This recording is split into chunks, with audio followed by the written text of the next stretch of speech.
hati-hati, tidak selalu yang dimaksud semak duri itu adalah hal-hal yang jahat, yang buruk.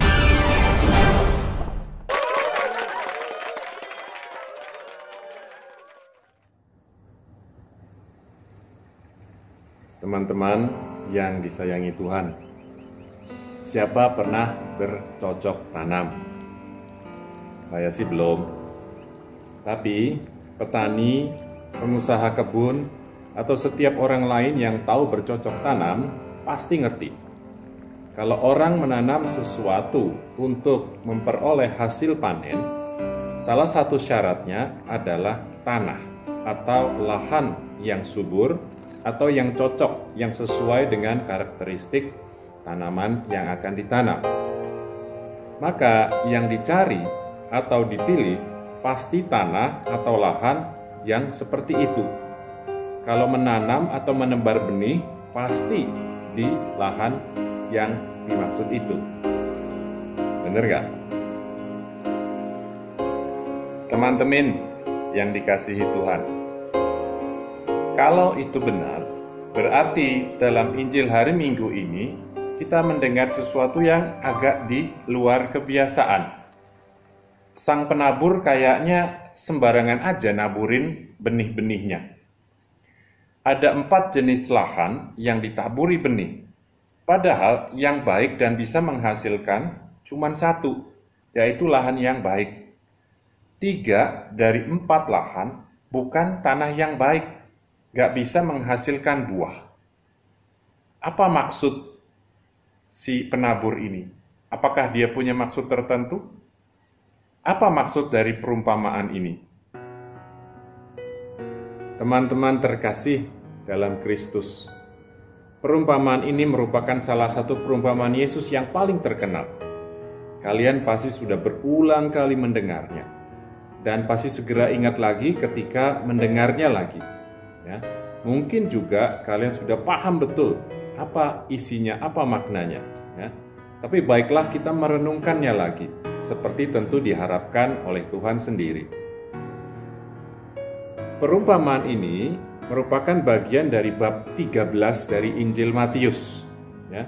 Dan ada beberapa hal menarik terkait bab 13 ini. Ya, saya sebut 1-2 hal. Ya. Yang pertama soal tempat. Ya, tempat. Kalian yang memperhatikan pasti segera ingat, masih ingat dan segera ingat di mana Yesus omong tentang perumpamaan ini. Ya, di mana? Ya, Yesus omong di atas perahu di tepi danau. Ya. Nah, yang menarik bukan soal bahwa itu di atas perahu tepi danau agak romantis gimana gitu ya. Bukan hanya itu. Tetapi di atas perahu di tepi danau ini merupakan suatu tempat yang baru, yang sebelumnya belum pernah dipakai oleh Yesus untuk mengajar. Nah, sebelumnya di mana Yesus mengajar? Dalam bab-bab sebelumnya dalam Injil Matius selalu diceritakan Yesus mengajar di rumah ibadat atau sinagoga. Nah, kenapa sekarang Yesus ada di tepi danau? Kita bisa menduga, ya, dan para ahli mengatakan Yesus mulai berpindah karena pintu rumah-rumah ibadat itu mulai tertutup. Ya, artinya dia mulai mendapat penolakan dari para pemuka agama Yahudi.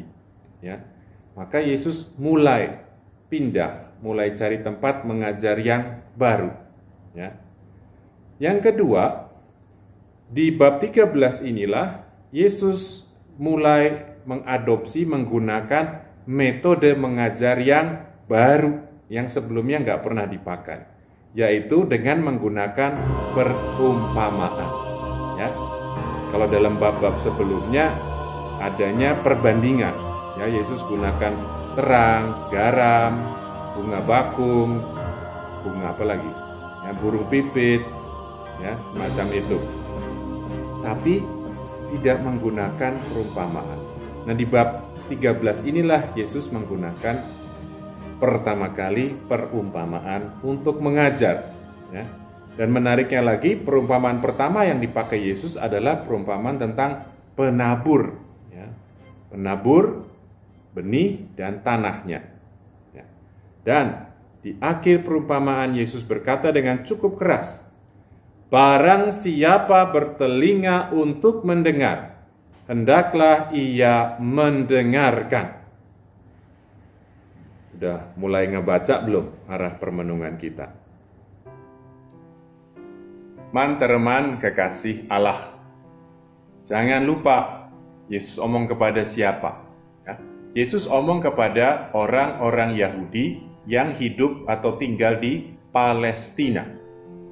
Menurut para ahli, kondisi di Palestina memungkinkan apa yang dikatakan Yesus itu terjadi. Jadi, nabur benih lalu jatuh di mana-mana. Itu bisa terjadi kalau ngerti kondisi geografis Palestina. Di Palestina, ladang-ladang dibuat kayak garis panjang begitu, dan di pinggirnya itu ada jalan yang bisa dilalui oleh orang-orang. Nah, karena sering dilalui, tanahnya menjadi keras. Ya.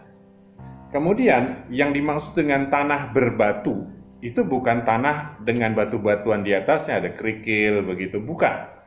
Tetapi ini lapisan tanah tipis di atas atau yang menutupi lapisan bebatuan di bawahnya. Ya. Makanya dikatakan tanamannya tidak berakar, ya, karena nggak bisa nembus gitu. Kemudian tanah bersemak, ya wajar sekali ada di sekitar ladang. Ya, kalaupun semaknya belum tumbuh, ya tanahnya bersih, nggak kelihatan bahwa itu akan ditumbuhi semak. Tapi segera semak itu kita tahu akan tumbuh lebih cepat daripada tanaman yang sesungguhnya di tanah. Ya. Maka dalam pekerjaannya menabur, ya, sang penabur sebenarnya tahu persis bahwa 4 jenis lahan itu ada di sekitar wilayah kerjanya. Jadi dia bukan sembarangan, ya. Dia bukan sembarangan menaburkan benihnya, tapi ya dia taburkan dengan sengaja. Nah, kita tahu yang dimaksud dengan benih adalah firman Tuhan, ya. Nah, dengan begitu, meskipun tidak disebut, ya, tidak dalam penjelasan tentang perumpamaan ini tidak disebut bahwa penaburnya ialah Tuhan, ya. Mungkin di Injil yang lain ada, tapi di sini langsung dikatakan tanah ini, tanah apa, siapa yang dimaksud, lalu benihnya adalah firman, ya. Kita bisa tahu bahwa penaburnya adalah Tuhan. Apalagi kalau katanya dalam bahasa aslinya, bahasa Yunani, ya, yang digunakan bukan kata seorang penabur, tetapi si atau sang penabur. Kalau bahasa Inggris bukan a sower, tetapi the sower. Ya, jadi ini mau merujuk pada sang penabur firman, yang tak lain adalah pemilik firman itu sendiri, yaitu Allah sendiri, Tuhan sendiri. Nah, dengan demikian kita sampai pada poin pertama permenungan kita, yaitu bahwa Allah menaburkan firman-Nya kepada semua manusia tanpa pilih-pilih, tanpa pikir-pikir siapa orangnya, yang mana, tanpa pikir-pikir bagaimana kemungkinan respon orang-orang itu ketika menerima firman. Ya. Dan hal ini nyata dalam diri Yesus. Jangan lupa Yesus adalah sabda yang menjadi daging, firman yang menjadi manusia. Dia datang untuk semua orang. Dia tidak pilih-pilih, ya, orang yang didatangi. Dia datang untuk keselamatan kita semua, meskipun dia tahu tidak semua orang akan menerima dia. Teman-teman yang terberkati, poin yang kedua yang akan kita lihat, ya, itu adalah akan kita mengerti, akan kita pahami kalau kita juga memahami alasan Yesus menggunakan metode pengajar yang baru ini, yaitu perumpamaan. Meskipun Allah memberikan firman-Nya kepada dan untuk semua orang, tapi toh dalam bahasa saya dia juga menggunakan semacam filter, ya, saringan. Tetapi filter atau saringan ini bukan untuk mengeksklusi, bukan untuk menyingkirkan orang-orang tertentu atau kelompok orang tertentu, juga orang atau kelompok orang yang menolak Allah, yang menolak Yesus. Ya. Yesus menggunakan perumpamaan ini bukan untuk menyingkirkan, bukan untuk membuat orang gak mengerti, lalu gak bisa selamat. Enggak. Lalu untuk apa Yesus menggunakan perumpamaan? Perumpamaan digunakan oleh Yesus untuk, dalam bahasa saya, memotivasi orang. Karena ini kan menarik, membuat orang tertarik untuk mikir, untuk menyelami, ya? Atau dengan kata lain mencari sendiri kebenaran. Nah, orang yang mencari sendiri lalu menemukan kebenaran itu akan menjadikan kebenaran itu miliknya. Kalau kebenaran itu menjadi miliknya, itu tidak akan hilang dari dalam dirinya. Justru dia akan hidup menurut kebenaran yang dia temukan sendiri itu. Ya. Nah, kehidupan yang dijiwai oleh kebenaran itulah kehidupan menurut kebenaran itulah yang akan berbuah.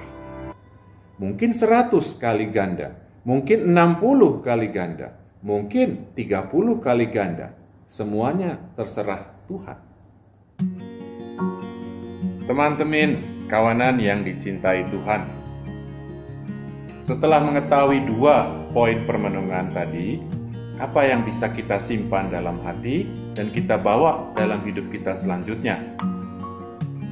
Sederhana aja, Yesus sudah bilang tadi dengan cukup keras, dengan tegas.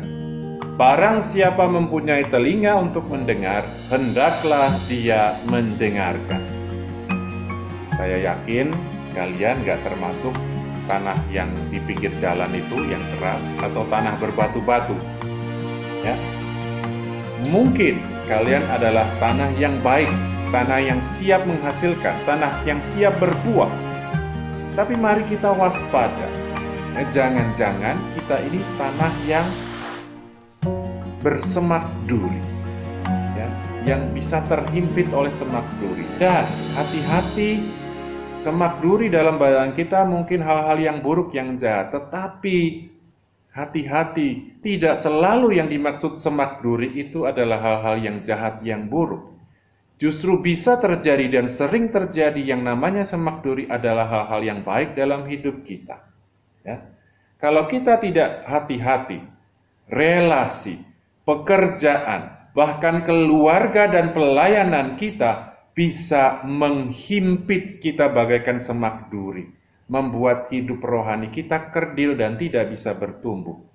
Kita bisa menjadi terlalu sibuk untuk memberikan waktu untuk diri kita sendiri, untuk mendengarkan firman Tuhan yang sesungguhnya kita butuhkan untuk bisa berbuah dalam hal-hal itu tadi. Ya, dalam pekerjaan, dalam relasi, dalam keluarga dan pelayanan. Teman-teman umat yang dipilih Allah, Sang Penabur begitu baik kepada kita. Ia memberikan firman-Nya dengan cuma-cuma agar kita bisa berbuah dan ujungnya kita selamat. Karena kita manusia, bukan tanah. Ya, kita ini tidak mati, kita ini hidup dan bisa berubah. Yuk, berubah. Yuk, mengusahakan agar diri kita menjadi tanah yang baik, agar hidup kita berbuah, berapapun itu. Mari, gunakan telinga kita. Mari berubah dan berbuah. Tuhan memberkati.